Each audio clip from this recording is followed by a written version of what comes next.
Well, I was very pleased with how we performed offensively.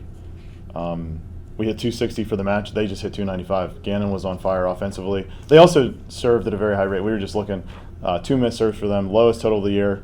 They really got on us with their serve, and that's where they won the game, I think. Offensively, I couldn't be happier with how we played. And I think like in the 4-set battling back in a lot of situations, I was proud of our team.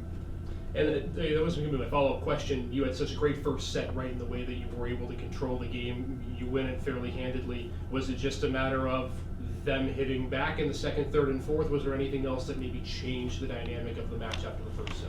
Yeah, I think they just got rolling. You look at the second set, they hit 560. Even the third set, we hit 407. Probably maybe the first time all season we hit over 400 in a set. And to lose that, it's kind of demoralizing, I think. Yeah. But offensively, they were great, and you gotta tip your hat to them. Natalie, I'll go to you on this.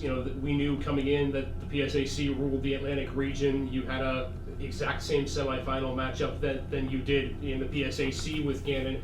Take me through just the challenge of what it is year in, year out to play in this conference and ultimately to play in this regional with such great competition. Yeah, our conference and region is very competitive, but I think coming into either playoffs, you just have to come in confident, and no matter if you win or lost early in the season, you just have to come out with confidence and play your best. Mallory, we all as a team said last night that we thought you were the most impressive team in the quarterfinal round last night in the way that you were able to play. When you look at the synopsis of the season, I know tonight's not the result you would wanted, but what can you take away from this year and what you were able to do and perform and ultimately being in the final 32 of the NCAA tournament? Yeah, I'm really proud of us and how we've improved. Like Justin said, a lot of the coaches have came up to us after the games that we've played, especially most recently, and said, "Wow, you guys are a lot better than you were in the beginning of the season," and that's always good to hear and just exciting to see how we've improved throughout the season. And I am happy with how we played, especially in the last few games.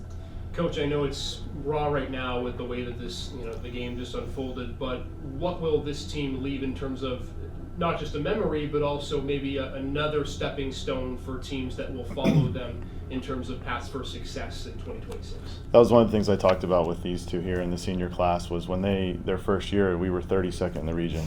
The next 3 years, we were 5, 6, and 4.